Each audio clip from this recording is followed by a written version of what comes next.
আসসালামু আলাইকুম, সবাইকে শুভেচ্ছা। আশা করি যে যেখান থেকে দেখছেন সকলে ভালো আছেন। আছি এই মুহূর্তে কক্সবাজার কুরুশকুল সেতুর একেবারে শুরুতে কিন্তু আমি আপনাদের দেখানোর চেষ্টা করছি। শুরুতে যেইভাবে আপনারা কুরুশকুল সেতুতে যাবেন সেই দৃশ্যটি দেখানোর চেষ্টা করছি। আশা করি সাথে থাকবেন। এখানে এটা হচ্ছে বিভিন্ন জায়গা থেকে এনে ময়লার স্তূপ করা হয়েছে, এখান থেকে সার তৈরি হচ্ছে।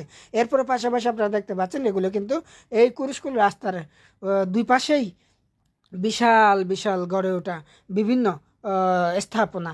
এখন এই স্থাপনাগুলো এক সময় দখলদারিত্বের ছিল, দখলদারের খপ্পরে বা দখলদারদের নিয়ন্ত্রণে ছিল, বর্তমানে সরকারের নিয়ন্ত্রণে রয়েছে।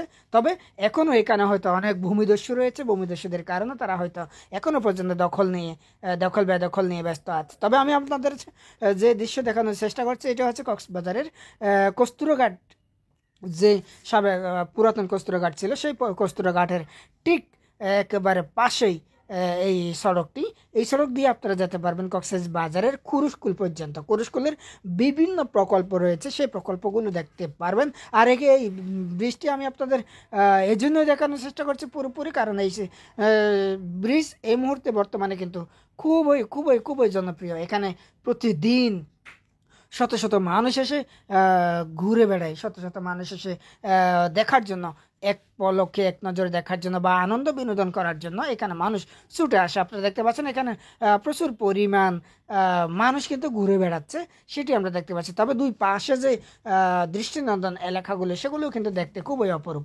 আমি আপনাদের সামনে যাওয়ার চেষ্টা করব, সামনে কী রকম দেখা যায় বা দেখতে কেমন এই দৃশ্যগুলো দেখানোর চেষ্টা করবো। এটা হচ্ছে সেই কুরুশকুলের নবনির্মিত সেতু, যে সেতু বর্তমানে মানুষের জন্য একটি জনপ্রিয় স্থান হিসেবে বা পর্যটন বা বিনোদনের জন্য একটি কেন্দ্রবিন্দুতে পরিণত হয়েছে, যা আপনারাও দেখতে পাচ্ছেন। এটি সন্ধ্যা হলেই কিন্তু প্রচুর মানুষ এখানে ভিড় করতে থাকে। আপনারা সোশ্যাল মাধ্যমে দেখেছেন কি পরিমাণ এখানে মানুষ ঘুরে বেড়ায় বা কি পরিমাণ মানুষ এই ছবিগুলো বা এই বৃষ্টির দৃশ্যগুলো কিভাবে আপলোড করে থাকে ফেসবুকে বা বিভিন্ন সোশ্যাল মাধ্যমগুলোতে। আমরা প্রতিনিয়ত দেখা থাকে এই ব্রিজের কোনো না কোনো দৃশ্য, কারণ মানুষ সকলেই এই ব্রিজে ঘুরতে আসে প্রতিদিন, প্রতিদিন সময়, দিন রাত 24 ঘন্টায় কিন্তু এখানে মানুষ ঘুরতে যায় বা যাওয়ার পথে কিন্তু চলাচলেরত মানুষরাও কিন্তু একটু অন্তত থামিয়ে এখানে একটু ছবি তোলে বা সেলফি তোলার জন্য চেষ্টা করে থাকে।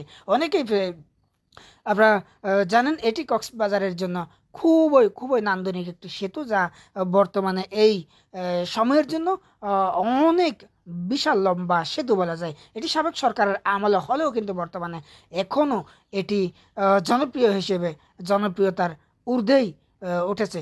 এখান থেকে আপনারা দেখতে পারবেন কক্সবাজারের পুরো এলাকা, কক্সবাজারের বিশাল ভবনগুলো, বড় বড় ভবনগুলো, দালান কোঠাগুলো আপনারা এখান থেকে কিন্তু পুরো শহরটি দেখতে পারবেন। এরপরে পাশাপাশি এখান থেকে পার হলে কিন্তু কক্সবাজারের যে আশ্রয়ন প্রকল্প, সেই আশ্রয়ন প্রকল্প আপনারা দেখতে পারবেন। এখান থেকে পার হয়ে কিন্তু বায়ুবিদ্যুৎ প্রকল্প দেখা যাবে। এখান থেকে পার হয়ে অসংখ্য অসংখ্য প্রকল্প, নতুন বা পুরাতন প্রকল্প দেখতে পারবেন।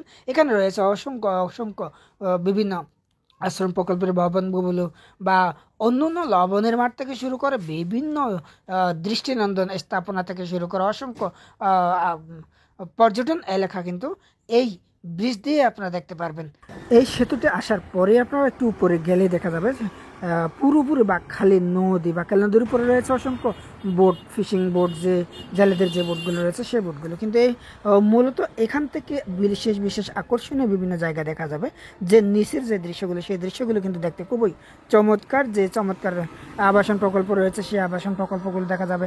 এরপর বাকখালী রিভারে যে নদীতে যে নৌকাগুলো চলছে সেই নৌকাগুলো কিন্তু আপনারা সরাসরি লাইভে দেখতে পারবেন। এরপর বিশাল বিশাল দালান কোঠা দেখতে যদি চান অবশ্যই এই সেতুর উপরে এসে তখন দেখতে পারবেন সবকিছু। অতএব আপনারা যারা এখনো পর্যন্ত দেখেননি অবশ্যই অবশ্যই অবশ্যই অবশ্যই এই ব্রিজটি দেখে আসবেন। দেখে আসলে আপনার মন এবং আমার পরিবারের সদস্যদেরকে প্রশান্তি দিতে পারবেন।